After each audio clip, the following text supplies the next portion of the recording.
এই সিএপিএম মডেলের মাধ্যমে 9.8 হলো বাজার মডেল অথবা সিএপিএম মডেল, আমাদের আর্থিক সিদ্ধান্ত গ্রহণের একটা মডেল। সেটাখানে আমাদের সিএপিএম মানে কি, সিএপিএম সমান সমান ক্যাপিটাল অ্যাসেট প্রাইসিং মডেল। দেখো capital asset pricing model, DEL model. দেখো ক্যাপিটাল অ্যাসেট প্রাইসিং মডেল যেটা আমাদের বলা হয়, এটা হলো সিএপিএম মডেল। এটা হলো আমাদের একটা বিনিয়োগ সিদ্ধান্ত গ্রহণের দুইটি বিষয় প্রধানত বিবেচনা করা হয়, একটা হলো ঝুঁকি আর একটা হলো আমাদের আয়। কারণ আমরা ঝুঁকির সাথে আয়ের সম্পর্ক, যত বেশি ঝুঁকি হবে আয় তত বেশি হবে আমাদের। তাহলে এখানে দেখো বিনিয়োগের সাথে আমাদের দুইটা বিষয় সম্পর্ক, একটা কি আমাদের ঝুঁকি এবং আয়। এর কারণ হলো যে প্রতিটি আর্থিক সিদ্ধান্তের সাথে আমাদের ঝুঁকি এবং আয় জড়িত, এবং তাই ঝুঁকি এবং আয়ের সমন্বয়ে মাধ্যমে এমনভাবে আর্থিক সিদ্ধান্ত গ্রহণ করা উচিত যেন প্রতিষ্ঠান এবং সম্পদ সর্বাধিকরণের সহায়তা হয়। এবং ঝুঁকি এবং আয়ের মধ্যে সম্পর্কে সিএপিএম এর সাহায্যে ব্যাখ্যা করা হয়, যেটা আমাদের পরিশেষে বলা যায় যে প্রয়োজনীয় মুনাফার হার ও বাজার ঝুঁকির মাধ্যমে যেই মডেল বা সিএপিএম মডেল দেখানো হয়। সিএপিএম মডেলের একটা সূত্র আছে, দেখো সেটা কি আমাদের সিএপিএম মডেলের সূত্র বলা হয়, যেটা হলো আর আই দ্বারা প্রকাশ করা হয়, এবং এটা R F plus R M minus R F, এবং এটাকে গুণ দেওয়া হয় বিটা দ্বারা গুণ দেওয়া হয়। এই বি দ্বারা যেটা প্রকাশ করা হয় সেটা হলো বিটা। এখানে আমাদের আর আই হলো আমাদের যেটা প্রয়োজনীয় আয়ের হার সেটাকে বলা হয়, এবং আর এফ হলো আমাদের আর এফ সমান সমান হলো ঝুঁকিবিহীন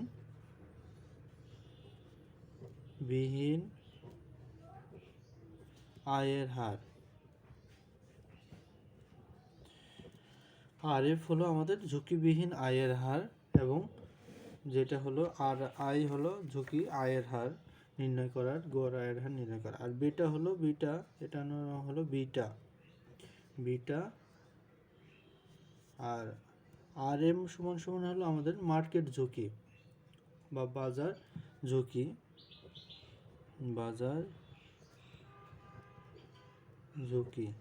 আর এম। আর আর এম মাইনাস আর এফ হলো আমাদের এখানে কি হলো বাজার ঝুঁকি প্রিমিয়াম,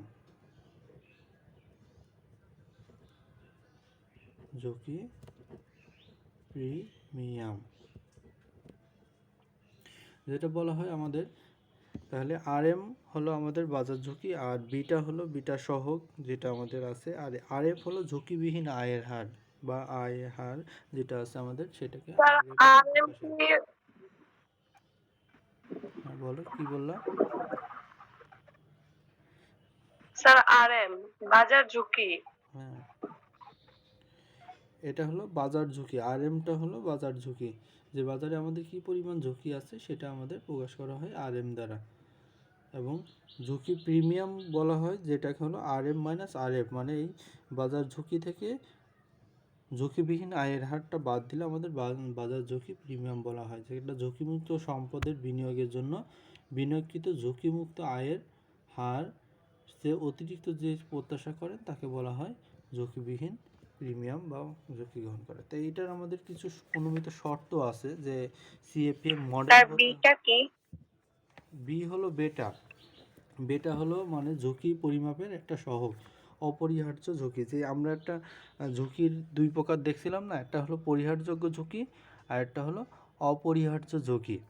পরিহারযোগ্য ঝুঁকি যেটা আমরা চাইলেই কমিয়ে ফেলতে পারি বা আমরা কমাতে পারি, যে একটা কোম্পানির মধ্যে অসন্তোষ, শ্রমিক অসন্তোষ, তাদের সাথে কথাবার্তা বলে তাদের বেতন বাড়ায় দিলে অথবা তাদের যেভাবে শ্রমিকগুলো সন্তুষ্ট হতে পারে সেইভাবে কাজ করে আমরা সেই ঝুঁকিটা কিন্তু কমায় ফেলতে পারি। কিন্তু ওই বেটা ঝুঁকিটা হলো অপরিহার্য ঝুঁকি, যেটা হলো তোমার একটা দেশের কোনো কোম্পানিতে ইফেক্ট পড়লে বাজার ঝুঁকি। হ্যাঁ, যেটা হলো বাজার ঝুঁকি, যে সমস্ত কোম্পানিকে এফেক্ট করে। যেমন সরকারের নীতি পরিবর্তন হলে বাংলাদেশের সবার এটা এফেক্ট করবে আর কি। ওয়ালাইকুম আসসালাম। সিএপিএম মডেলে অনুমতি কিছু শর্তগুলো আছে, যেটা হলো আমাদের কোনো আয়কর নেই। মানে এই যে সিএপিএম মডেলটা করবে এর মাধ্যমে আমাদের কোনো আয়কর থাকবে না। আচ্ছা দেখো, সিএপিএম মডেলে কিছু অনুমতি শর্তগুলো আছে, সেটা কি আয়কর নেই। মানে এই যে আমরা এই শর্তগুলো নিব বা অ্যাজাম্পশন এই সিএপিএম মডেলগুলো করব, এই ক্ষেত্রে আমাদের যেই বিষয়গুলো বিবেচনা করতে হবে সেখানে এর মধ্যে কোনো প্রকার আয়কর থাকবে না। 2 নম্বরে আর্থিক বাজারের লেনদেন বা খরচ নেই। তারপরে সকল বিনিয়োগকারী যুক্তিসঙ্গত আচরণ করবে এবং মূলধন বাজারে সর্বদা দক্ষ থাকবে। মানে মূলধন বাজার সবসময় দক্ষতার সাথে তারা মূলধনটা বিনিয়োগ করবে এবং অর্থনীতিতে কোনো প্রকার মুদ্রাস্ফীতি নেই। মানে কোনো কিছুর দাম বৃদ্ধি পাবে না, যেটা থাকবে ওই মূল্যটাই স্থির থাকবে। তাহলে সেই ক্ষেত্রে আমরা সিএপিএম মডেলটা ব্যবহার করতে পারবো এবং মূলধন বাজার সম্পর্কিত সকল তথ্য সম্পর্কে বিনিয়োগকারীরা অবগত থাকবে। মানে মূলধন বাজারে কখন কি হবে বা কখন সুদের হার বাড়বে নাকি কমবে, এবং মূলধন বাজার সম্পর্কে সকল তথ্যগুলো আমাদের বিনিয়োগকারীর নিকট অবগত, মানে কি তাদের জানানো থাকবে বা জানানো হবে। এবং সকল সম্পদ সম্পূর্ণভাবে বিভাজ্য, এবং পূর্ণভাবে আমাদের এটা বিভাজ্য মানে কি, মানে ভাগ করা যাবে বা সবার সাথে সমানভাবে ভাগ করা যাবে। এটা হলো আমাদের অনুমতির শর্ত। এগুলো মুখস্থ করে ফেলবা। আমরা অঙ্কে চলে যাই। আমাদের সূত্রটা তো সবাই বুঝতে পারলা যে সিএপিএম মডেলের সূত্রটা হলো RI সমান সমান RF মানে হলো ঝুঁকিবিহীন আয়ের হার, যেটা হলো আমাদের ট্রেজারি বিল। এটা হলো ঝুঁকিবিহীন আয়ের হার, যেখানে আমাদের ঝুঁকি নাই। যে এই ট্রেজারি বিলের টাকা আমরা যে কোনো সময় পেতে পারবো বা পাবো, কারণ সরকার যেই ট্রেজারি বিল ইস্যু করে একমাত্র অধিকারী হলো সরকারই ট্রেজারি বিল ইস্যু করতে পারে। এবং এই যে কোনো সরকার আসুক না কেন, আজকে এক সরকার আছে, পরবর্তীতে আরেক সরকার আসবে, বা এক দেশ আসলে আরেক দেশ দখল করে নিলেও তোমাকে করবে এই ঝুঁকিবিহীন আয়ের হার যেটা আছে বা ট্রেজারি বিলের যে সুদ আছে সেটা তোমাকে পরিশোধ করবে। এই কারণে বলা হয় যে ট্রেজারি বিল বা সরকারের ক্ষেত্রে কোনো দেউলিয়ার হওয়ার সম্ভাবনা নেই। এই কারণে সেটা ঝুঁকিবিহীন আয়ের হার বলা হয়। অথবা আর অন্যান্য কোম্পানির ক্ষেত্রে দেখো, তুমি একজন বন্ধুর কাছ থেকে ধার নিলা, সেই ক্ষেত্রে সেই বন্ধু হঠাৎ করে মারা যেতেই পারে। সেই ক্ষেত্রে তোমার কি সেই টাকাটা না পাওয়ার সম্ভাবনা সৃষ্টি হবে। আবার অনেক সময় তার ব্যবসায় মন্দার কারণে খারাপ হয়ে যায়। ধরো তোমার বন্ধুকে 1 লক্ষ টাকা দিয়ে ব্যবসা আরম্ভর সুযোগ করে দিলা, এখন ব্যবসায় মন্দার কারণে, ধরো করোনার কারণে ব্যবসাটা বন্ধ আছে, তাহলে তো সেই লস খাবে এবং সেই ক্ষেত্রে তোমার টাকাটা পরিশোধ করতে পারবে না। এগুলো হলো ঝুঁকি থাকবে। কিন্তু ট্রেজারি বিলে বা সরকারি বিলে সবসময় তোমার টাকা ঋণ আগে পরিশোধ করা হবে। ঋণ যেটা থাকবে বা সুদের হার, তুমি ট্রেজারি বিল যদি ক্রয় করো তাহলে তোমার যে পরিমাণ সুদ প্রাপ্য সেটা আগে পরিশোধ করবে সরকার, তারপরে সেটা অন্যান্য কাজ করবে। আচ্ছা, তাহলে আমাদের RI সমান সমান RF RM, এটা হলো মার্কেট ঝুঁকি, RM হলো মার্কেট ঝুঁকি এবং RFটা করে, এবং এর সাথে গুণ হবে বেটা দ্বারা গুণ হবে। এখন আমাদের একটা কিছু অঙ্ক করি, দেখো।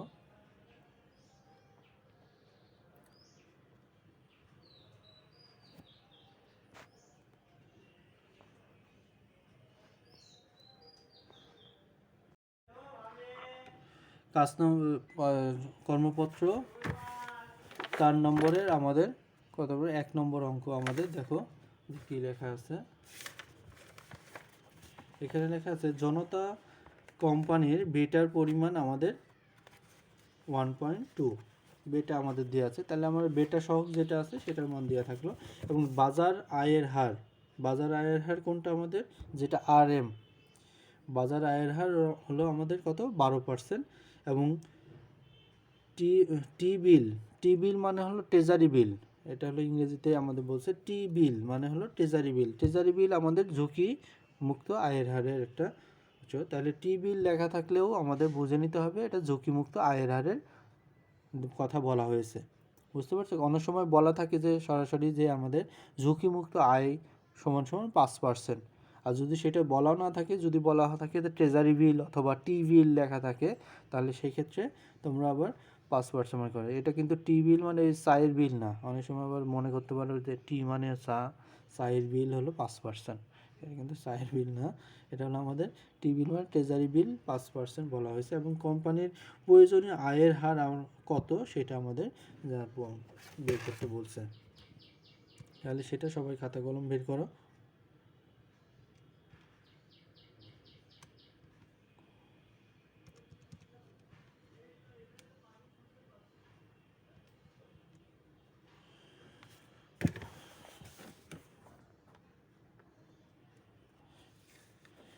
দেখো আমাদের তাহলে 1 নম্বর অঙ্কে যেটা আছে, এখানে কি কি আছে আমরা দেখি। এটা কর্মপত্র 4-4-এর 1 নম্বর। আমাদের এখানে কি কি দেওয়া আছে,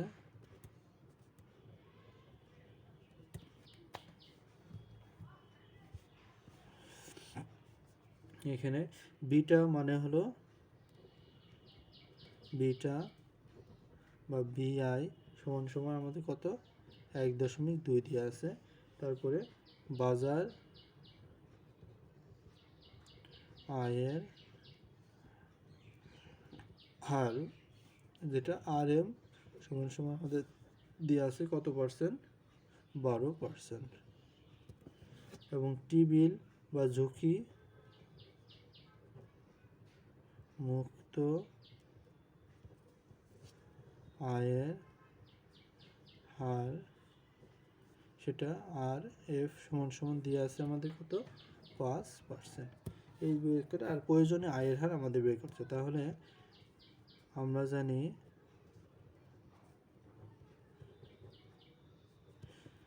প্রয়োজনীয় আয়ের হার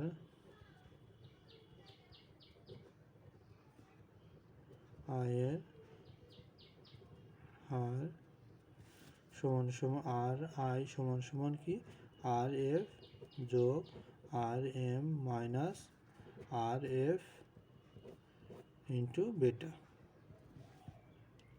তাহলে আমরা এবার মানগুলো বসা দিই। এই অঙ্কটা খুবই সহজ, তোমরা শুধু সূত্রটা মনে রাখতে পারলে শুধু মানগুলো বসা দিলে হয়ে যাবে। 5% যোগ 12% মাইনাস 5% ইন্টু বেটার মান কত 1.2।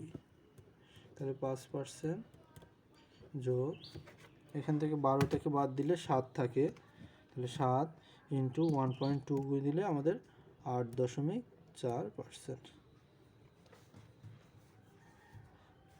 8.4%। এবার যোগ 5 যোগ করলে আমাদের দেখো 13.4%। উত্তর মিলছে আমাদের বইয়ের সাথে।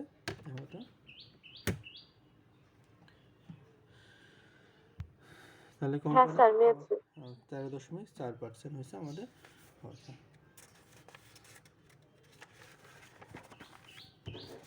এরপরে দ্বিতীয় অঙ্কটা আমাদের একটু দেখো। দ্বিতীয় অঙ্ক কি বলা আছে আমাদের, এটাও প্রয়োজনীয় আয়ের হার আমাদের দেখো। দ্বিতীয় অঙ্ক কি আমাদের দেখো লেখা আছে, একটি কোম্পানির প্রয়োজনীয় আয়ের হার 18% এবং বাজার আয়ের হার আমাদের 10%, ঝুঁকিমুক্ত আয়ের হার 6% হলে বিটার মান কত। মানে এখানে আমাদের বিটার মানটা বের করতে হবে।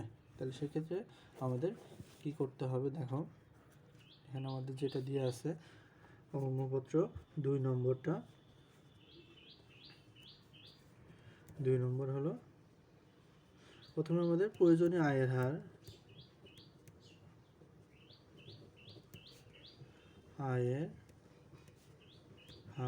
সেটাকে RI আবার সমান সমান দিয়ে আছে আমাদের। মানে প্রথমে যেটা বের করতে হবে আমরা যেটা সূত্রের মধ্যে সেটা দিয়ে আছে আমাদের। তারপরে আর কি দিয়ে আছে বাজার আয়ের হার, বাজার আয়ের হার RM সমান সমান কত পার্সেন্ট 10%। তারপরে ঝুঁকি মুক্ত আয়ের হার, ঝুঁকি মুক্ত আয়ের হার সমান সমান RF সমান সমান কত দিয়ে আছে আমাদের 6%। আর বের করতে হবে কি বিটার মান, বেটার মান বি এভাবে দিলেও হয়। বেটার মান সমান সমান কি বেটার মান আমরা দুইভাবে লিখতে পারি, এক বি আই দিতে পারো অথবা আর বি দিয়ে একটুখানি নিচে দাগ দিতে পারো, সেটাও বেটার মান হবে। বির মতো দিয়ে একটু নিচে দাগ দিলে সেটা বেটার মান হবে। তাহলে দেখো আমরা জানি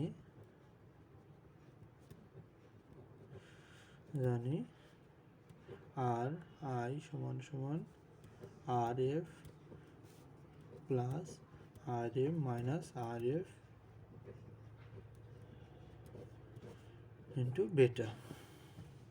তাহলে আর এফ সমান সমান কি আমাদের, আর আই সমান সমান হলো 18% সমান সমান এটা 6% যোগ 10 মাইনাস 6 তার পার্সেন্ট ইন্টু বেটার মান, তা বেটা থাকে যেহেতু এটার মান আমাদের বের করতে হবে। এখানে 18% সমান সমান, এখানে আমরা সমান সমানের এই পাশে নিয়ে যাব, তাহলে মাইনাস 6% সমান সমান 8 6 থেকে 4% ইন্টু বেটা, বা তাহলে 18 থেকে 6 বাদ দিলে কত হয়, 12% এবং 4% বেটা, বা এই এবার আমরা আর গুণ করব, বেটা সমান সমান 12% ভাগ 4%, সুতরাং বেটা সমান সমান আমাদের 3। এত পার্সেন্ট স্যার 3। হ্যাঁ 3 হবে, 3 4 12। এটা খুবই সহজ অঙ্ক, আমাদের কোনোরকম কঠিন নয়।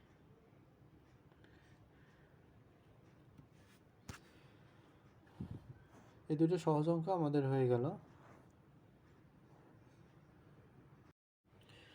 জি স্যার।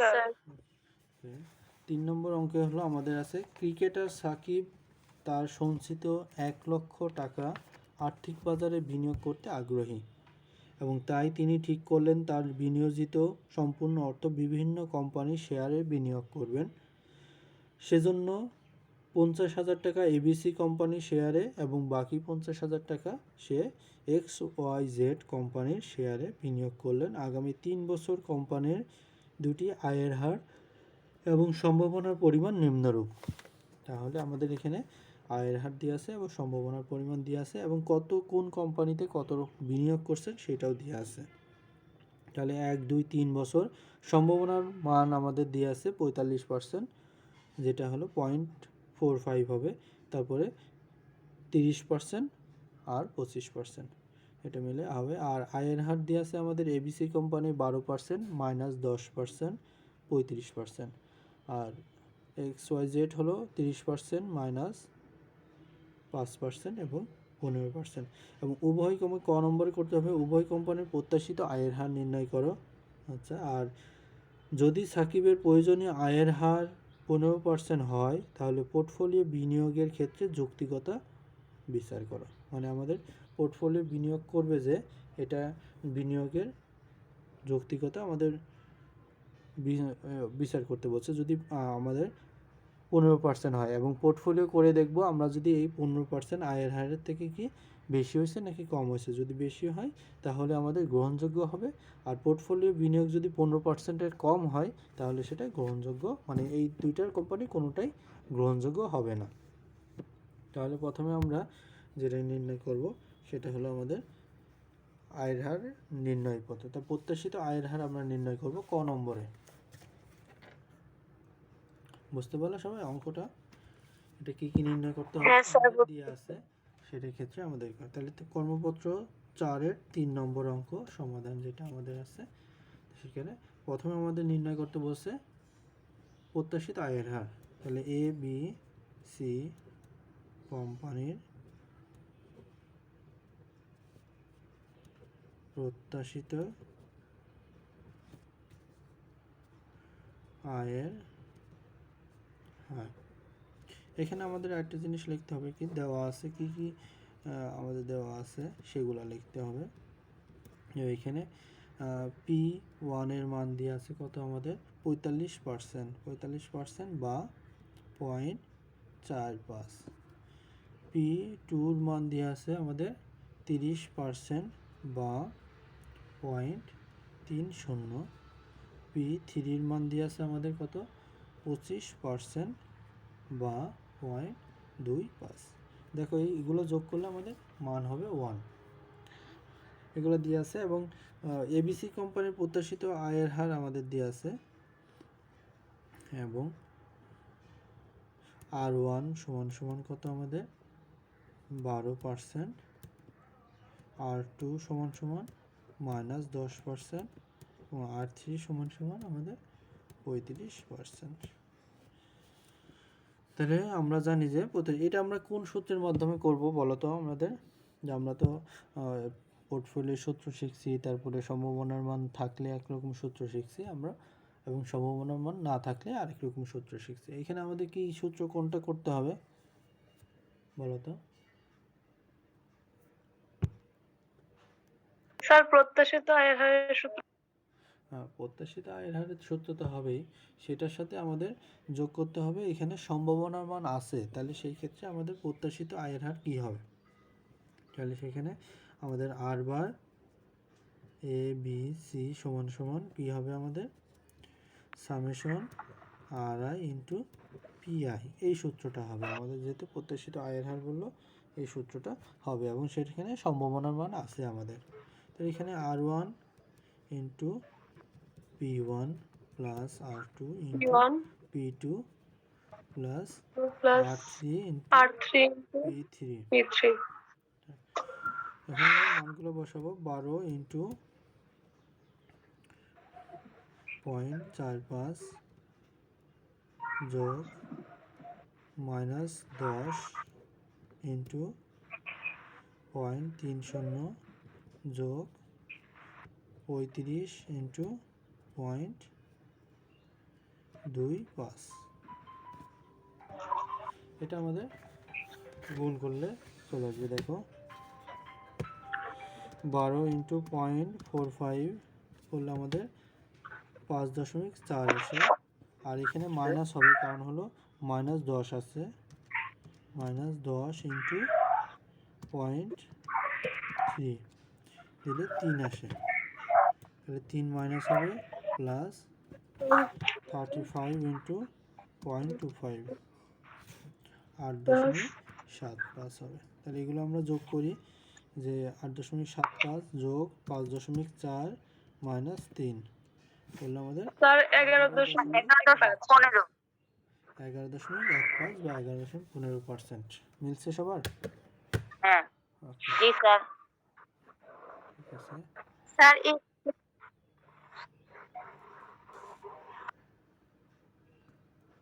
প্রয়োজনীয় আয়ের হার, তাহলে এক্স ওয়াই জেড কোম্পানির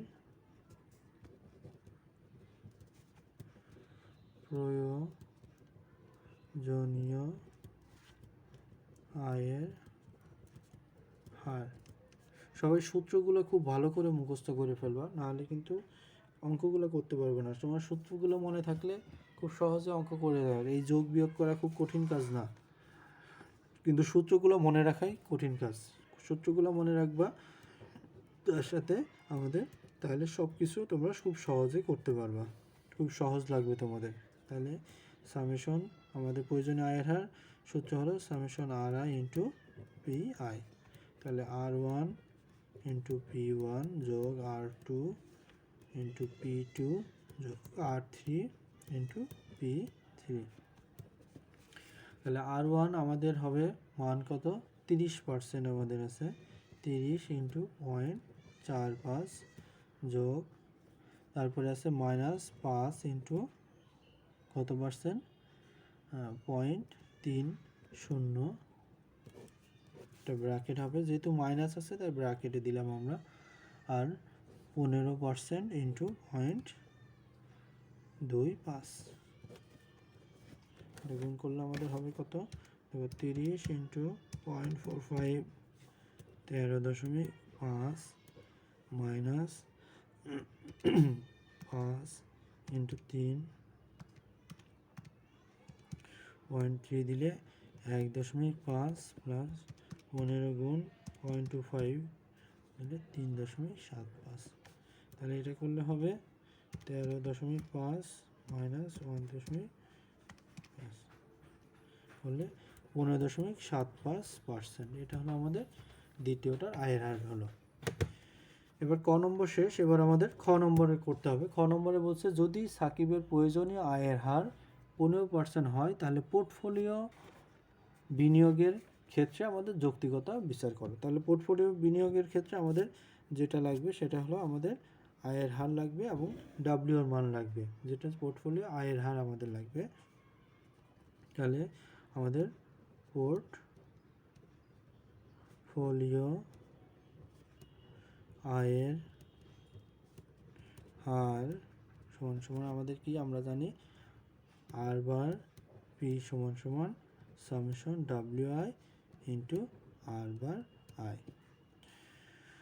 তাহলে সেক্ষেত্রে আমাদের ডাব্লিউর মান কী হবে? এখানে দেখো, এখানে আমাদের প্রথমেই লেখা আছে কি 1 লক্ষ টাকা আমাদের বিনিয়োগ করছে।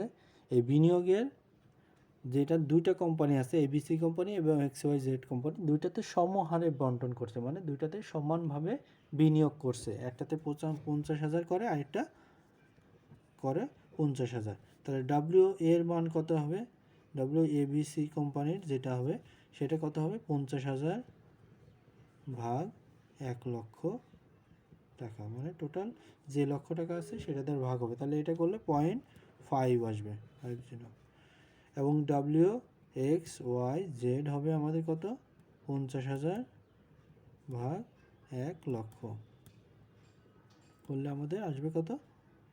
0.50। এটা হলো আমাদের ডাব্লিউর মান আসবে, ডাব্লিউ এক্স ওয়াই জেড এবং ডাব্লিউ ওয়াই জেডটা এই মান আসবে। এবং প্রয়োজনীয় আয়ের হার যেটা আছে, তাহলে এখানে আমাদের W A B C into R bar A B C যোগ W X Y Z into R bar X Y Z, এটা মানে এগুলোর মানগুলো আমরা দেখে নিই। তাহলে 0.5 ইন্টু আমাদের এখানে কত আসলো আগেরটা, এবিসি কোম্পানির আয়ের হার কত আসলো আমাদের? 11.15%। ও সরি, ইংলিশে লিখে ফেলাইছি। 0.5 গুণ 11.15 যোগ 0.5 ইন্টু 15.75। 0.5 ইন্টু 11.5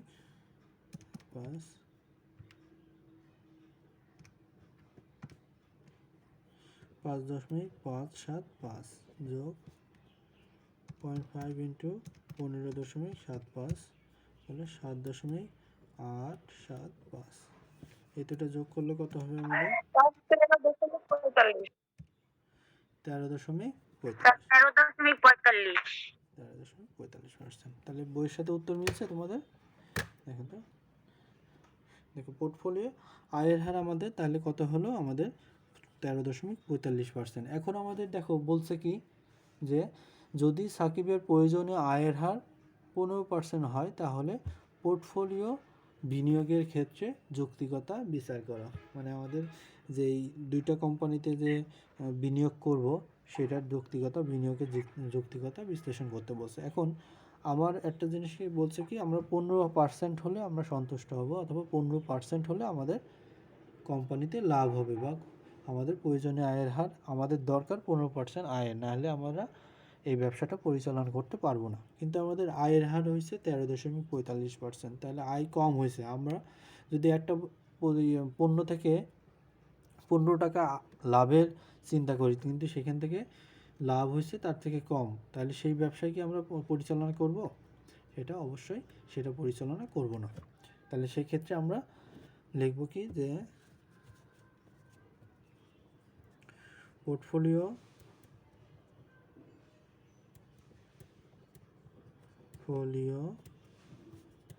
আয়ের হার আমাদের কত হয়েছে? 13.45% হয়েছে। এবং প্রয়োজনীয়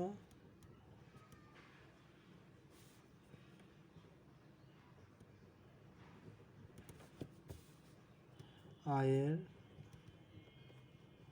হার আমাদের 15%। সুতরাং পোর্টফোলিও বিনিয়োগ করা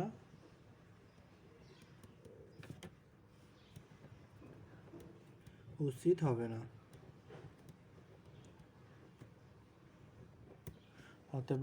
অথবা পোর্টফোলিও বিনিয়োগটা গ্রহণযোগ্য নয়। যেহেতু আমাদের 15% থেকে কম হয়েছে, আমরা আগেই বলছি যে যদি আয়ের হার ক্ষেত্রে আমাদের সবসময় চিন্তা করবা আয় ক্ষেত্রে বা যখন আমাদের যে কোম্পানির আয় হোক সেটার আয়ের ক্ষেত্রে যখন যেটা যত বেশি হবে সেটা গ্রহণযোগ্য। আর যখন আমাদের ব্যয় হবে অথবা খরচ হবে, খরচের ক্ষেত্রে যেখানে আমরা যত বেশি কম খরচ করতে পারি বা ব্যয় হবে যত কম ব্যয় হবে সেটা আমাদের গ্রহণযোগ্য। তাহলে এখানে আমাদের আয়ের হার নির্ণয় করতে বলছে বা আয়ের হার, প্রয়োজনীয় আয়ের হার দিছে 15%, যেটা কোম্পানির ব্যবস্থা কর্তৃক নির্ধারিত, যে 15% হলে আমরা এই কোম্পানি গ্রহণ করব, এখানে বিনিয়োগ করব, XYZ এবং ABC কোম্পানিতে বিনিয়োগ করব। আর যদি 15% না হয় তাহলে আমরা বিনিয়োগ করব না। তাহলে সেক্ষেত্রে আমাদের পোর্টফোলিও বিনিয়োগ করা এখানে উচিত হবে না। এরপরে আরেকটা অঙ্ক দেখো তোমাদের এখানে, দেখো 4 নম্বর অঙ্কে আমাদের যেটা আছে, মেহরুন তার বিনিয়োগের কিছু টাকা XYZ কোম্পানিতে শেয়ারে বিনিয়োগ করতে চাচ্ছেন এবং বিনিয়োগের পূর্বে তিনি বাজার সম্পর্কে কিছু তথ্যাবলী গ্রহণ করলেন। তখন বাজার গড় আয়ের হার আছে আমাদের 15%, ঝুঁকিমুক্ত সিকিউরিটিজের আয়ের হার 6% এবং বেটার পরিমাণ আমাদের 1.7%। এখান থেকে আমাদের XYZ কোম্পানির প্রয়োজনীয় আয়ের হার নির্ণয় করতে বলছে এবং খ নম্বরে কোম্পানি XYZ এর প্রাক্কলিত আয়ের হার 14% হলো এবং XYZ কোম্পানিতে বিনিয়োগে মেহরুনেসার কি যুক্তিকতা হবে কিনা। এটা প্রথম যে দুটো অঙ্ক করালাম সেই দুটো অঙ্কের মতো ওই সূত্রে হবে আমাদের, যে আমাদের বাজার বেটার মান আছে, বেটার মান এই অঙ্ক সহজ করে চেনার উপায় হলো আমাদের ঝুঁকিমুক্ত আয়ের হার থাকবে, বেটার মান থাকবে এবং মার্কেট ঝুঁকি থাকবে। বাজার গড় আয়ের হার এটা হলো আমাদের মার্কেট ঝুঁকি RM, এবং ঝুঁকিমুক্ত আয়ের হার সিকিউরিটি এটা হলো RF এর মান 6% এবং বেটার মান আছে 1.7 বা 1.7%। এটা আমাদের খুব সহজ আছে। এটা তুমি প্রথমে প্রয়োজনীয় আয়ের হার বের করবা এবং তারপরে আমাদের এই যেই 14% আছে এইখান থেকে যদি আমাদের বেশি হয় প্রয়োজনীয় আয়ের হার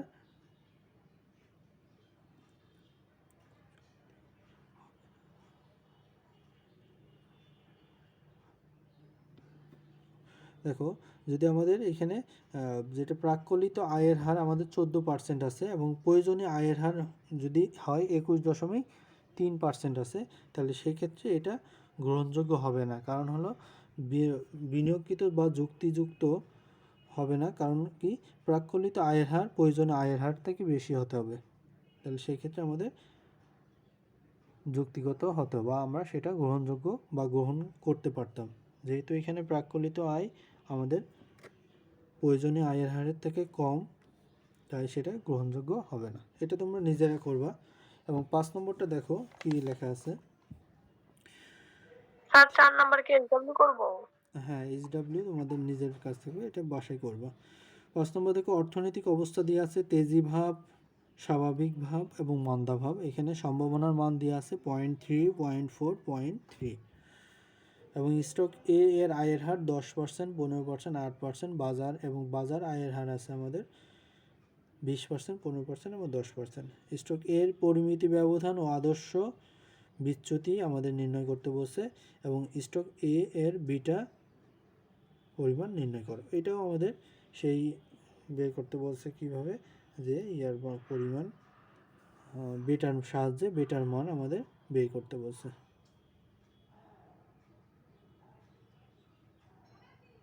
প্রথমে আমাদের প্রয়োজনীয় আয়ের হার বা আমরা যেটা আছে আদর্শ বিচ্যুতি আছে সেই আদর্শ বিচ্যুতির মান নির্ণয় করব।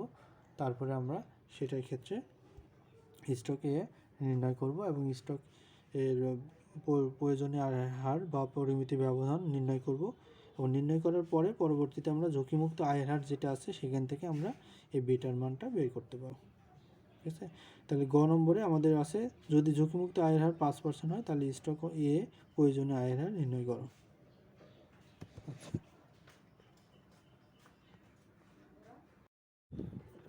ওকে, তাহলে আমাদের দেখো এখানে যেই মানগুলো দিয়েছে এখান থেকে আমাদের প্রথমে 5 নম্বরে যেটা কি স্টক এর পরিমিতি ব্যবধান বা আদর্শ বিচ্যুতি নির্ণয় করতে বলছে। তাহলে আদর্শ বিচ্যুতি নির্ণয় করতে হলে আগে আমাদের আয়ের হার নির্ণয় করতে হবে, গড় আয়ের হার যেটা আছে সেটা নির্ণয় করতে হবে। তাহলে সেই ক্ষেত্রে আমাদের এখানে ক নম্বরে স্টক এ এর পরিমিত ব্যবধান নির্ণয়। তো এই ক্ষেত্রে আমাদের যেটা দেওয়া আছে সেটা আমরা লিখিনি। দেওয়া আছে এখানে P1 সমান সমান 0.3, P2 সমান সমান 0.4, P3 সমান সমান 0.3 বা 3। স্যার তেজি ভাব কি? তেজি ভাব মানে একটা মার্কেটের বিভিন্ন রকম অবস্থা থাকে। তেজি ভাব মানে আমাদের মার্কেটের অবস্থা খুব ভালো, মানে সেখানে খুব ভালো ক্রয় বিক্রয় হচ্ছে বা সেখানে বেশি লাভ হচ্ছে, সেটা হলো তেজি ভাব। আর স্বাভাবিক ভাব হলো তোমাদের সচরাচর যেটা ঘটে থাকে। অনেক সময় দেখা যায় কোনো কিছুর চাহিদা বেশি থাকে না, যেমন গত বছর পেঁয়াজের দাম 250-300 টাকা হয়ে জি গেছে। স্যার, 200 টাকা তাহলে কেজি সেক্ষেত্রে তেজি পড়েছিল। ভাব বলে, মানে একটা জিনিসের চাহিদা বেশি থাকলে তখন সেটা বাজারের ক্ষেত্রে সেটা সম্ভাবনা বেশি সৃষ্টি হয় এবং সেই ক্ষেত্রে তেজি ভাব সৃষ্টি হয়। তো এটা হলো তেজি ভাব। আর স্বাভাবিক মানে এই সচরাচর যেটা হয়ে থাকে বা ক্রয় বিক্রয় হয়ে থাকে। আর মন্দা ভাব মানে সেই জিনিসের চাহিদা কম বা আমাদের বাজারে সেটার বিক্রি হচ্ছে না বা বাজার অর্থনৈতিক মন্দা বলা হয় সেগুলো। তা R1 আমাদের আছে 10%, R2 সমান সমান আছে 15%, আর R3 সমান সমান আছে 8%। তো এখানে আমাদের গড় আয়ের হার সমান সমান কত আমাদের আর বার সমান আমরা জানি এখানে সম্ভাবনার মান আছে না, summation R I into P I সমান সমান R1 into P1 plus R2 into P2 plus R3 into P3। এখানে আমাদের R1 এর মান কত 10% ইন্টু 0.3 প্লাস 15 ইন্টু 0.4 যোগ 8 ইন্টু 0.3। তাহলে এটাগুলো গুণ করলে কত হবে আমাদের 10 ইন্টু 0.3 দিলে 3 হয়, যোগ 15 গুণ 0.4 গেলে 6 হয়, প্লাস 8 গুণ 0.3 দিলে 2.4 হয়, যোগ 6 যোগ 11.4। 4%। এবার আমাদের বলছি কি পরিমিতি ব্যবধান বা আদর্শ বিচ্যুতি। পরিমিতি ব্যবধান